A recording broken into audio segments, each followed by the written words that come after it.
Chai with Chitra.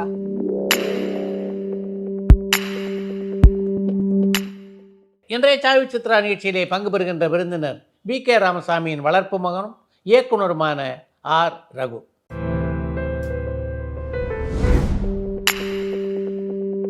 Chai with Chitra. வணக்கம். வணக்கம் sir. முதல்ல உங்கள் குடும்பத்தை பற்றியும் உங்களுடைய படிப்பு எந்த காலகட்டத்தில் சினிமாக்குள்ளே வந்தீங்க அப்படின்றதெல்லாம் சொல்லுங்கள் சார். நான் உங்களுக்கு தெரியும், நான் நடிகர் எம்.ஆர். ராதாவுடைய மகன். என்னுடைய 2.5 வயசுலேயே என் அம்மாவும் அப்பாவும் பிரிஞ்சுட்டாங்க. அதாவது அப்பா அந்த ஃபயரிங் இன்சிடெண்ட்டுக்கு முன்னாடியே பிரிஞ்சுட்டாங்க. அதுக்கப்புறம் ஒரு 1970 ரேஞ்சில் தான் அப்பாவும் அம்மாவும் சந்தித்து 2 பேரும் கல்யாணம் பண்ணிட்டாங்க. வி.கே.ஆர். அப்பாவும் அம்மாவுக்கும் கல்யாணம் ஆயிடுச்சு. அந்த வி.கே.ஆர். அப்பா தான் என்னை அடாப்ட் பண்ணி வளர்த்தார். ஆக்சுவலாக சொல்லப்போனால் அவர் இல்லைன்னா நான் இல்லை. அவர் தான் எல்லாமே எனக்கு. அப்படி என்னையும் தம்பியும் நல்லபடியாக வளர்த்தாரு. எங்கள் இஷ்டத்துக்கு தான் நாங்கள் என்ன நினைக்கிறோமோ அதுபடி தான் இது இருந்தது. பட் எனக்கு அந்த சின்ன வயசுலேருந்து சினிமாவில் ஒரு பயங்கர ஆசை. குடும்பமே சினிமா என்னன்னா, சாயங்காலம் ஆனால் எம்எஸ்வி சாரும் கவிஞர் கண்ணதாசன் சாரும் வீட்டுக்கு வருவாங்க. பாட்டு கம்போசிங் நடக்கும் ஹபீபுல்லா ரோட்டில். அந்த வீட்டில் தான் நாங்கள் வளர்ந்தோம். Habibullah 124 bar B Habibullah road. அது பின்னாடி அப்பா வேறு ஒருத்தருக்கு விற்றுட்டாங்க. அது சிங்கப்பூர் எம்பசியாக கொஞ்ச நாள் இருந்தது. அவங்க எம்பசி பில்டிங் கட்ட விடுங்க. அப்போ பார்த்துக்கோங்க எவ்வளோ வசதியான ஒரு வீட்டில் இருந்தோம்னு. அந்த வீட்டுக்கு நான் நீங்கள் வந்திருக்கிறீங்க. அப்போது அங்கே தான் கம்போசிங் நடக்கும். சிவாஜி சார் வருவாங்க வீட்டுக்கு. அது ஆனால் நாங்களாம் போய் பேச மாட்டோம். அவரை பார்த்தாலே எனக்கெல்லாம் சின்ன வயசுலேருந்து ஒரு பயம். திடீர்னு பார்த்தீங்கன்னா அவர் புரட்சித் தலைவர் ஃபோன் பண்ணுவாங்க. அதுவும் எஸ்பெஷலி எப்போ அப்படின்னா, அந்த நடிகர் சங்கம் டைம் நடந்தது பாருங்கள். அந்த சிவாஜி சார் தலைமை, மேஜர் சார் செக்ரட்டரி, அப்பா ட்ரெஷர். அப்போ அப்பா தான் மீடியேட் பண்ணுவாங்க. ஆமாம், அப்பாவும் சிவாஜி சாருக்கும் எம்ஜிஆர் சாருக்கும் மீடியேட் பண்ணுவாங்க. ஸோ அடிக்கடி நைட்டு ஒரு 8 மணி ஆச்சுன்னா அவர்கிட்ட ஃபோன் வரும். அது ஒரு டென்ஷனான டைமாக இருக்கும் வீட்டில். ஆக்சுவலாக அவங்களுக்கு தெரியும், இண்டஸ்ட்ரியில் எல்லோரும் அவர் புரட்சி தலைவர் சின்னவர் தான் வருவாங்க. சின்னவர் ஃபோன் வருது இன்றைக்கி அப்படின்னா ஒரு 7:30 மணிக்கே எல்லாம் கப்சிப்புன்னு ஆகிடுவாங்க. ஏன்னா 8 மணிக்கு ஃபோன் வரும், பேசுவாங்க. இது மாதிரி சின்ன வயசுலேருந்து சினிமாங்கிறது எனக்கு ஒரு நல்ல அனுபவம். அப்போது எனக்கு படிப்பில் கவனம் செலுத்த முடியல. அதை அப்பாட்ட சொல்லிட்டேன் நான், எனக்கு வரமாட்டேங்குது படிப்பு சரியா. அப்போ அவர் என்ன பண்ணாருன்னா, உனக்கு எதில் ஆசைன்னா, எனக்கு டைரக்ஷன் ஆசை. ஸோ அவர் என்ன பண்ணாருன்னா, நீ டைரக்டர் ஆகணும்னா முதல்ல எடிட்டிங் தெரியணும். ஒரு எடிட்டிங் தெரிஞ்ச டைரக்டருக்கும் எடிட்டிங் தெரியாத டைரக்டருக்கும் நிறைய வித்தியாசம் இருக்குது அப்படின்னா அந்த காலத்தில் இருந்த மிகப்பெரிய டைரக்டர்ஸை பற்றி சொல்லுவார். உதாரணமாக டி.ஆர். ரகுநாத் சாரை பற்றி சொல்லுவார். அவர் படங்களையெல்லாம் போய் பாரு, அது எந்த அளவுக்கு ஒன்று ஸ்பாட்டுக்கு உதவியாக இருக்கும் அப்படின்னு சொல்லிட்டு, நான் வெள்ளச்சாமி சார் ஜெமினி ஸ்டுடியோவில் எடிட்டிங் அசிஸ்டண்ட்டாகவும், கந்தசாமி சார் நம்ம படங்கள்லாம் எடிட் பண்ணுறதுனால அவர் கூடவே இருந்து ஒரு குருநாதராக அவர் கூடவே இருப்பேன். அந்த எடிட்டிங்கிறது அது எனக்கு வயசு கம்மியானாலும், அதாவது அந்த காலகட்டத்தோடு கம்பேர் பண்ணும்போது என் வயசு கம்மியாக இருந்தாலும், அதுதான் சினிமாவுடைய கோல்டன் பீரியட். அந்த வாகினி உள்ள அந்த எடிட்டிங் ரூமில் அத்தனை சினிமாவின் சாம்ராஜ்யத்தை, பக்கம் பாலாஜி சார் வருவார், அந்த பக்கம் சிவாஜி சார், அவங்க தம்பி சண்முகம் சார் வருவாங்க, எஸ்பிஎம் சார் வருவார், பக்கத்தில் விட்டல் சார் எடிட்டிங் ரூமு, இப்படிப்பா பாரதி ராஜா சார் வருவாங்க. அப்போ தான் மொத்தம் ஏறக்குறைய 15-20 ரூம் இருக்கு. ஆமாம், அவர் அந்த புயலாக உள்ள என்ட்ராயிருக்காரு பாரதி ராஜா சார். அதாவது ஒரு தூரத்தில் பார்க்கும்போது ஒரு பிரமிப்பாக இருக்கும். அப்புறம் அந்த படம் எடுத்தார், இப்படிலாம் ஷார்ட் எடுப்பாரா இவர், அப்படிலாம் நம்ம பிரமிப்பாக பார்த்த காலம் அது. அந்த எடிட்டிங் ரூமு அது கிட்டத்தட்ட ஒரு கல்யாண வீடு மாதிரி, ஒவ்வொரு டிஃபன் கேரியர், அது ஒரு பெரிய கண்கொள்ளா காட்சி. ஸோ நான் அங்கேயே தான் இருந்து வளர்ந்தேன் சார். அப்போ என்ன ஆகுனா, எம்எஸ்வி சார், அதாவது இதெல்லாம் லைஃப்பில் எனக்கு கொடுத்த பெரிய ஒரு ஆப்பர்ச்சுனிட்டி. உண்மை. அந்த தேட்டர் உங்களுக்கு தெரியும் எவ்வளோ, எத்தனை படங்கள் அப்படின்னு. அந்த தேட்டரில் ரீரெக்கார்டிங் நடக்கும். ரீரெக்கார்டிங் நடக்கும்போது நான் பல படங்கள் ரீரெக்கார்டிங்லேயே பார்த்துருக்கேன். அது அந்த பெல் அடிப்பாங்க, ஸோ சைலண்ட் ஆகிடும். திரும்பி ஒரு பெல் அடிப்பாங்க, அந்த 12 நிமிஷம் கழிச்சு, 10லேருந்து 12 நிமிஷம் ஆகும் அந்த ரீரெக்கார்டிங் முடிக்க. அந்த ஆர்கெஸ்ட்ராலாம் வெளியே நிற்பாங்க, ஸ்மோக் பண்ணுறதுக்கு அப்படி இப்படி போவாங்க. நான் மெல்ல என்ன பண்ணுவேன்னா, இதெல்லாம் விட்டுட்டு நைஸாக அந்த ரூமுக்கு போயிட்டு, தேட்டருக்குள்ளே போயிட்டு அந்த ஓரமாக நிற்பேன். அடுத்த ரீல் போடுவாங்க, அதை பார்த்துருவேன். இப்படியே ஒரு 2-3 நாளில் ஒரு படம் பார்த்துருவேன். நான் பார்த்த ஒரு முதல் படம் அந்த மாதிரி என்ன படம்னா, ஜென்ரல் சக்கரவர்த்தின்னு சிவாஜி படம். அந்த படம் தான் அப்படி தான் நான் பார்த்தேன் நான். ஸோ சின்ன வயசுலேருந்து பார்த்தீங்கன்னா, இந்த பக்கம் பார்த்தீங்கன்னா ஸ்வரக் நரக் ஷூட்டிங் நடக்கும். அவருங்க விஜயா வாங்கினது. அந்த பக்கம் வந்து பம்பாய் மேல் நாங்கள் 1979 பண்ணோம் ஏவிஎம்மில். அப்போ ஏவிஎம்மில் வந்து ஃபுல் ஃப்ளோர் நிற்கும் எல்லாரும்.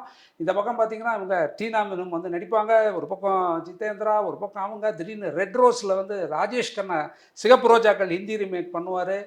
அப்போ நம்ம சும்மா ரவியனோடலாம் ஒட்டிக்கிட்டு அப்படியே போய் பார்க்குறது. ஸோ இதெல்லாம் வந்து சினிமாவில் உலகம் வந்து எல்லாம் பிரமிப்பாக பார்த்தவங்களோடையே நான் வந்து, ஆனால் அவங்க யாருக்கும் எனக்கு தெரியாது. அதான் அதில் ஹைலைட். ஆனால் எனக்கு அவங்களோடையே வாழ்ந்த மாதிரியே ஒரு ஃபீலிங். இப்போ இதுலேயும் நம்ம வரணும் வரணும் வரணும் அப்படின்னு நினச்சிக்கிட்டே இருக்கும்போது, இந்த ஆனந்த் தேட்டரில் டைமண்ட்ஸ் ஆர் ஃபாரெவர்னு ஒரு படம் வந்துச்சு. ஷான் கானரி, ஜேம்ஸ் பாண்ட் படம். அந்த படத்தில் வண்டி 2 வீலில் ஓடும். அப்போ எனக்குள்ள ஒரு ஆசை வந்தது, ஏன் நம்ம படங்கள்லாம் 4 வீலில் ஓடுது, நம்மளும் 2 வீலில் ஓட்டலாமே அப்படின்லாம் நினச்சிட்டு, அப்புறம் தான் சினிமாவுக்கு வந்ததுக்கப்புறம் தான் சினிமானா என்னன்னு தெரிஞ்சு அதெல்லாம் வந்து எவ்வளோ கஷ்டம் அப்படின்றது நான் உணர்ந்தேன். ஸோ அந்த எடிட்டிங்லேயே நான் இருந்தனால என்ன ஆயிடுச்சுன்னா, இது டைரக்ஷன் பண்ணுறதுக்கான காரியங்கள் அதெல்லாம் பண்ணும்போது, இந்த விகேஆர் அப்பாவுக்கு வந்து சினிமா நாலேஜ்ன்றது எக்ஸ்ட்ரானரி சார். அவருடைய ஞாபக சக்தி வந்து ரொம்ப பயங்கரமானது. அப்படியா? ஆமாம்.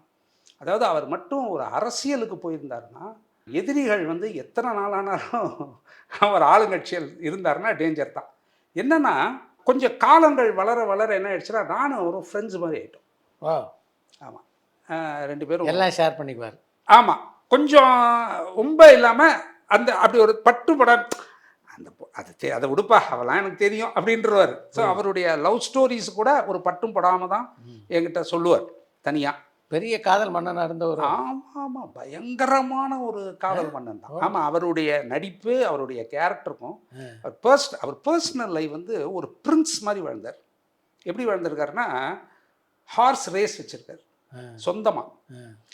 இப்போ இந்த ஹார்ஸ் ரேஸ் வந்து ஹைதராபாத்தில் நடந்தால் ஹைதராபாத் போயிடுவார். இப்படி குதிரைகளோட இந்தியா ஃபுல்லாக பிரயாணம் பண்ணக்கூடியவர் அவர். அப்புறம் வந்து ஸ்போர்ட்ஸில் ரொம்ப ஈடுபாடு. ஆக்சுவலாக பிரசாத் லேப் இப்போ இருக்கு இல்லையா, அதை முதல்ல வாங்கினது அப்பா தான். டென்னிஸ் ஆடுறதுக்கு வாங்கினார். ஆனால் இப்போ டென்னிஸே ஆடலை, அது விட்டுருவார். ஸோ அவருடைய லைஃப்பில் வந்து பார்த்தீங்கன்னா ஒரு பெரிய கலா ரசிகர் அவர். கர்நாடிக் தான் அவருக்கு வந்து அவ்வளோ பிரியம். அதுலேயும் அந்த கர்ணனில் அந்த லாஸ்ட் சாங் இருக்குல்ல, உள்ளத்தில் நல்ல உள்ளம், அது ஆமாம் ஆமாம், அது வந்து அவர் அடிக்ட் அந்த பாட்டுக்கு. அவருடைய லைஃப்பில் வந்து நம்ம பார்க்கும்போது சார், சினிமாவில் அவரை போல ஒருத்தர் வாழ்ந்தவரும் கிடையாது, அவரை போல ஏமாந்தவங்களும் கிடையாது. என்ன காரணம்னா, அவர் வந்து முதல் சம்பளம் 1945 300 வாங்கியிருக்காரு நாம் இருவரில். ஆனால் அப்போ அவர் வயசு வந்து 18. ஆமாம். நாம் இருவர் படம் நாடகம் நடிக்கிறாரு. ஏவிஎம் செட்டியார் அவர்கள் வந்து நாடகத்தை பார்க்க வராங்க. பார்த்துட்டு இதை படமாக எடுக்கிறதுன்னு முடிவு பண்ணிட்டாங்க. அப்போ வந்து இப்போ அந்த பிளாக் மார்க்கெட் சண்முகம் அப்படின்ற ஒரு ரோல்லே அவர் நடிக்கிறாரு. அந்த ஆளை கூப்பிடுங்கப்பானா, இவர் ஒரு 18 வயசு பையன் வரார். இவர் இல்லைப்பா அவர்னா, இல்லைங்க இவர் தான். அவர் நம்பவே இல்லையா. அப்புறம் கடைசியில் படமாக எடுக்கும்போது ஆனால் அவர் வந்து இல்லை இவரே நடிக்கட்டும் அப்படின்னு நடிக்க வச்சார். ஸோ இவருக்கு வந்து பணம்ங்கிறது வந்து ஒரு கட்டத்தில் ஒரு பொருட்டாவே இல்லை. பணம் பணம் பணம். ஆனால் அவர் வந்து என்னென்னா, பல முறை அவர் பணங்களை இழந்திருக்கார். ஆனாலும் திரும்பி அவர் வந்தபோது அந்த பணத்தை அவர் ஒரு பெருசாக பார்க்கல. நட்பு, ரொம்ப நட்புக்கு இது பண்ணுவார். அவருடைய நட்புக்கு ஒரு உதாரணம்னா நடிகர் திலகம் தான். அவங்க 2 பேருக்குள்ளே இருந்த ஒரு நட்பு இருக்குது பாருங்கள். அந்த நட்பு வந்து அவங்க 2 பேரும் அந்த நட்பை எங்கேயும் வெளியே சொன்ன மாதிரி எனக்கு தெரியல, பேட்டியிலையோ எங்கேயுமே சொல்கிற மாதிரி. ஆனால் என்கிட்ட ஒரு சில விஷயங்கள் சொன்னார். அதில் ஒன்று என்ன அப்படின்னா, இவர் வந்து 45லேயே வந்துட்டார் சினிமாவில். ஆமாம். இப்போ இவருக்கு சகல வசதிகளோடு இருக்கும்போது 52 நடிகர் திலகம் வர்றார். அந்த முதல் படத்திலே இவங்க 2 பேரும் சேர்ந்து நடிக்கிறாங்க. அதிலே இவங்க 2 பேருக்குள்ள ஒரு நட்பு மலருது. அப்போ நடிகர் திலகம் வளரும் கட்டத்தில் அவருடைய முடிவுகள், அதாவது அப்போவே அவர் சில முடிவு எடுத்திருக்கார். அதெல்லாம் இவர்கிட்ட ஷேர் பண்ணியிருக்கார். அப்போ அவர் சொல்லியிருக்காரு, ராமு ஒரு நாள் இந்த இண்டஸ்ட்ரியை நான் ஆள போகிறேன்றார். நடிகர் திலகம் என்ன ஒரு கான்ஃபிடன்ஸ். அது முதல்ல ஒரு மனுஷன் தன்னை நம்பணும். அவர் தன்னுடைய நடிப்பு மேலே அவர் வைத்திருந்த நம்பிக்கை வீணாகலை. இன்றைக்கி அவர் சரித்திரமாயிட்டார். அந்த அந்த இடத்துக்கு வேறு ஆள் இல்லை, எனக்கு தெரிஞ்ச உலகத்திலே யாரும் இல்லை. அப்பேற்பட்ட ஒரு நட்பு இவங்க 2 பேருக்கும். அப்போ இவங்க 2 பேரும் அப்படியே இருந்தாங்க. இவர் பெரிய ஹீரோவாயிட்டு வர்றாரு. இவர் வந்து கேரக்டர் ரோலில் வந்துட்டு இவர் படம் எடுக்க வந்து ஏபிஎனும் இவரும் பார்ட்னர்ஸ் ஆகிறாங்க. அதில் என்னன்னா இதெல்லாம் இந்த டீடெல்லாம் நான் தான் படித்து அவருடைய வாழ்க்கை முடிஞ்சதுக்கப்புறம் எதை டிஸ்போஸ் பண்ணுமோ எல்லாத்தையும் டிஸ்போஸ் பண்ணது நான் தான். அந்த லக்ஷ்மி பிக்சர்ஸ் அப்படின்ற ஒரு படம் 15,000 ரூபாய், அன்றைக்கி 15,000ன்றது பெரிய படம். அதோட முதலீட்டில் அந்த படத்தை ஆரம்பித்தோம். அந்த கம்பெனியில் படம் ஆரம்பிக்கும் போது வடிவுக்கு வளைகாப்புன்னு ஒரு படம் எடுத்தாங்க. அந்த படம் சிவாஜி சாரும் அந்த சாவித்திரி அம்மாவும் நடித்த படம். அந்த படம் பாதி போய்கிட்டு இருக்கும் போது அந்த அம்மா ப்ரெக்னென்ட் ஆகிட்டாங்க. ஸோ படம் நின்றுச்சு. நின்றுன்னொன்னே அஃப்கோர்ஸ் அது ஒரு டியூரேஷனு, அந்த இன்ட்ரெஸ்ட்டு.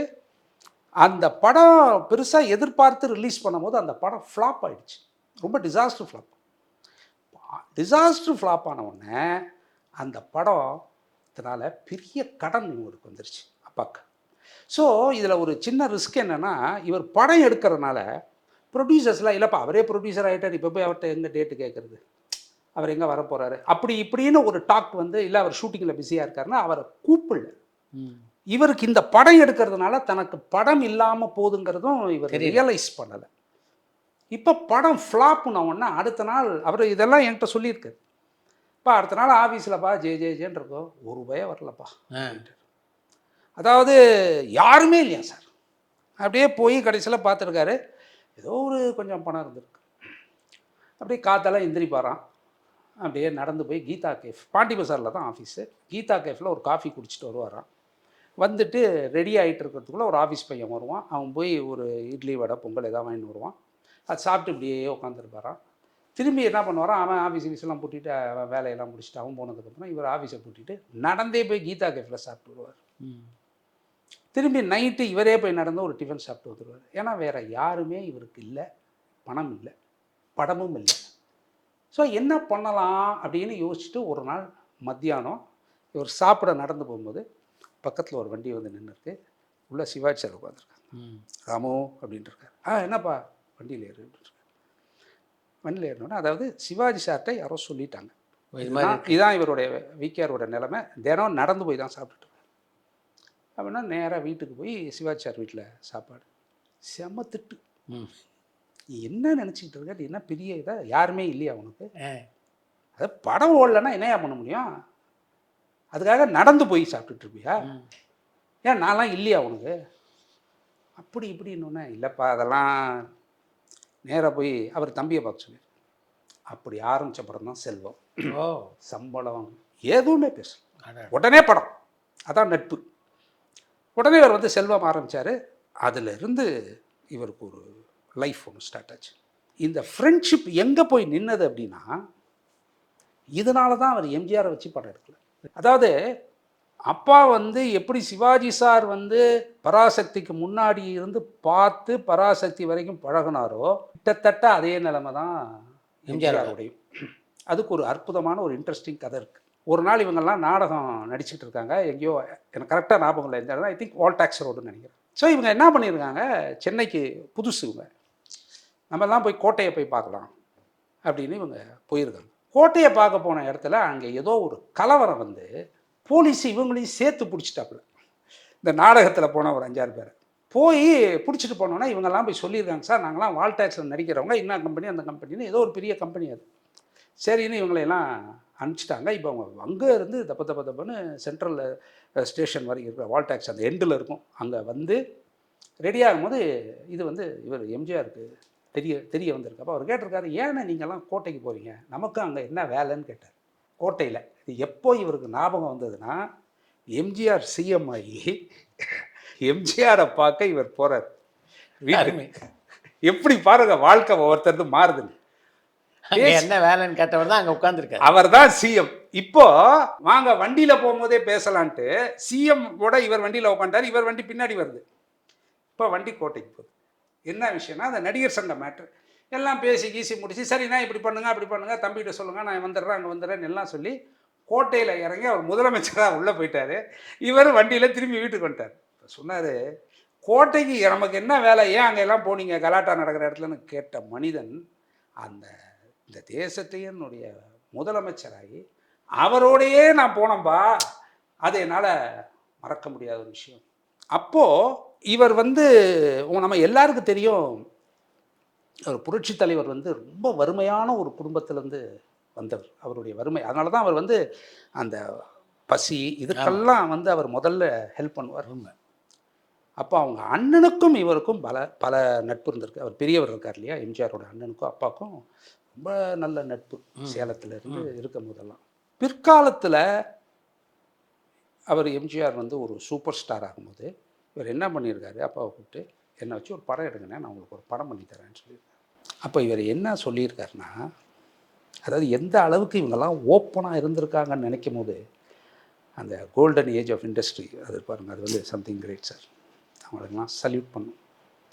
ஆனால் உங்களை வச்சு தம்பியை வச்சு படம் எடுத்தவங்களாம் உங்களை வச்சு படம் எடுக்கும் போது அது வந்து யார் யார் என்னென்ன பேசியிருக்காங்க. அப்போது தம்பி அதாவது சிவாஜி சார் சொல்லியிருக்கார், என்கிட்ட வந்து என்னென்ன பேசியிருக்காங்கன்னு ஞாபகம் இருக்குது. அதே தப்பை நான் செய்ய மாட்டேன். அதாவது அன்றைக்கி எம்ஜிஆரை வச்சு எடுத்தீங்கன்னா எவ்வளோ பணங்கிறது உங்களுக்கு தெரியும் அன்றைக்கி இருந்த இண்டஸ்ட்ரியில். அதை வேணான்ட்டார். ஏன்னா இந்த நட்பு கெட்டுடும், அந்த நட்பு கெட்டுறக்கூடாது அப்படின்னா அந்த நட்புக்காகவே 2 பேரும். இத்தனைக்கும் நடுவில் பம்பாய் பாபுன்னு ஒரு படம் எடுத்தாங்க. A C Tirulokchandar sir direction, Vanisri Sivaji sir. அந்த படம் நின்று போச்சு 6000 அடியில். ஆனால் சார் எந்த வித கருத்து வேறுபாடும் 2 பேருக்கும் வரவே இல்லை. இத்தனைக்கும் 2 பேரும் இவர் எதாவது பேசினார்னா சிவாஜி சார் இவர் கலாட்டா பண்ணார். ஏன்ப்பா நீ பம்பாய் பாபு ட்ரெயினே இல்லையா மெட்ராஸுக்கு வர, பம்பாயிலேருந்து ட்ரெயினே ஏறல, அப்படியே போயிட்டல அப்படின்லாம் சொல்லுவார். ஆனாலும் எந்த வித மனக்கசப்போ எந்த பிரச்சனையும் அவங்களுக்குள்ளே வந்தது. அப்படி ஒரு நட்பு சார் அவங்க 2 பேருக்கும். அதே மாதிரி அதுக்கப்புறம் இந்த வயதான காலத்தில் சிவாஜி சார் கொஞ்சம் முடியாமல் போன காலத்துலலாம் இந்த கல்யாணத்தில் மீட் பண்ணுவாங்க. அதெல்லாம் நான் ரொம்ப தூரத்துலேருந்து ரசிப்பேன். யார் கல்யாணம்னா நம்ம காக்கா ராதாகிருஷ்ணன் சார் வீட்டு கல்யாணமாக இருக்கும். காக்கா ராதாகிருஷ்ணன் சாரும் சிவாஜி சாரும் ஒரே ஒன்றா வளர்ந்தவங்க.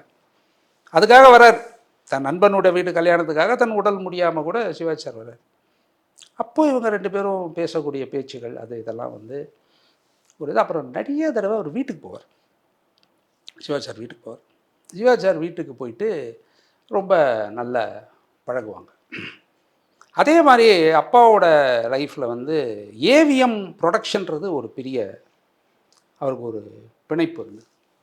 அவர் செட்டியார் வாழ்க்கை தொடங்கிச்சு, அங்கே தான் நம்மளை கொண்டு வந்து நடத்தினார் அப்படின்னு கடைசி வரைக்கும்.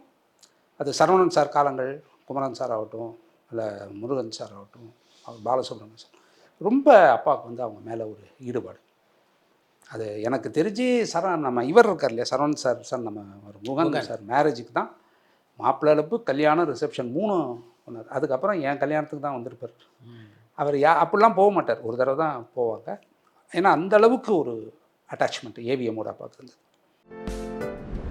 எத்தனை ஆண்டுகள் எடிட்டிங் கற்றுக்கிட்டீங்க? சினிமாவையே கண்டுபிடித்த தாமஸ் ஆல்வா எடிசனே சொல்லியிருக்காரு, படம் வந்து ஒரு ரைட்டர் டேபிளில் ஆரம்பித்து எடிட்டர் டேபிளில் தான் முடியுது படம். ஆனால் இன்றைக்கி வந்து அது இல்லை சினிமாவில், அது வேற. ஆனால் அதுதான் உண்மை. அப்போது உங்களுக்கு ஒரு எடிட்டிங் தெரிஞ்சிருச்சுன்னா படத்தை டைரக்ட் பண்ணுறதுக்கு முன்னாடி யாருக்கிட்டையாவது உதவி இயக்குனராக வேலை செஞ்சீங்களா? எடிட்டிங் கற்றுக்கிட்டதுக்கப்புறம் என்னாச்சு அப்படின்னா நிறைய அப்பாவால் தான் நிறைய படம் பார்க்க ஆரம்பிச்சேன். அதுக்கப்புறம் படம்னா படம் அப்படி பார்ப்பேன். கார்த்திக்கும் குஷ்பு ஜோடியாக நடித்த விக்னேஸ்வர் படத்தை இயக்கக்கூடிய வாய்ப்பு எப்படி உங்களுக்கு அமைஞ்சது? சார் விக்னேஸ்வர் வந்து எப்படின்னா டோட்டல் அந்த பேட்டர்ன் ஆஃப் சினிமாவில் அன்னைக்கு எடுத்துக்கிட்டு இருந்த சினிமா படி அது இருக்கலை. பட் அது வந்து ரெகக்னைஸ் ஆகலை இண்டஸ்ட்ரி. பரபரப்பான சினிமா செய்திகள், நட்சத்திரங்களின் பேட்டிகள், சினிமா வரலாறு ஆகியவற்றை பார்க்கவும் படிக்கவும் உங்களுக்கான இணையதளம் tourantalkies.co.